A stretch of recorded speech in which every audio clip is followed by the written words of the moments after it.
আসসালামু আলাইকুম। আজকে ব্যতিক্রমী এক জায়গায় ব্যতিক্রম ধর্মের একটা ভিডিও নিয়ে আসলাম।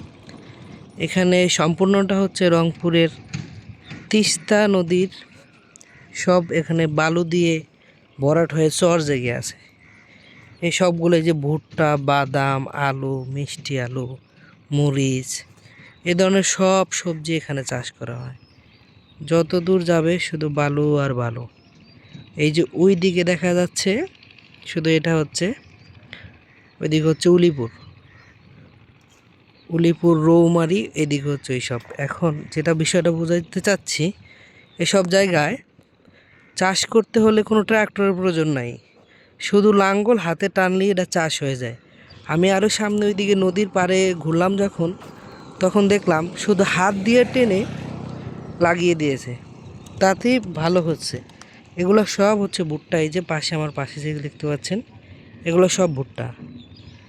এখন বিষয়টা হচ্ছে এই যে নদীগুলো এই যে মারা যাচ্ছে, নদী মারা যাওয়ার একমাত্র কারণ হচ্ছে নাব্যতা। আমি কিশোরগঞ্জ থেকে আসার সময় দেখলাম বঙ্গবন্ধু সেতু এবং পাশে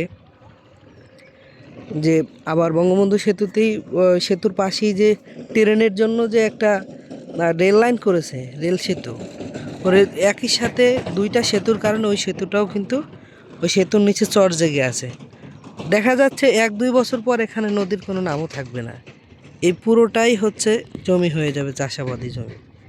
আর আমার ছোটো মাথায় ধরতেছে না এইসব জমিগুলো কাদের দখলে যাবে বা এই জমির মালিকানা কারা হবে।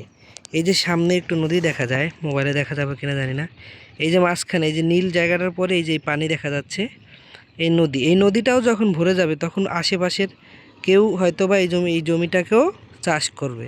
তাহলে চাষ করলে এই জমিটা কার দখলে যাবে বা এই মালিকানাটা কিভাবে নির্ধারণ করা হবে?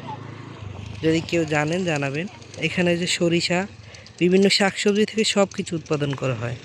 কৃষি জমি আবাদ করতেছে, এই জিনিসটা ভালো ভালো লেগেছে আমার কাছে।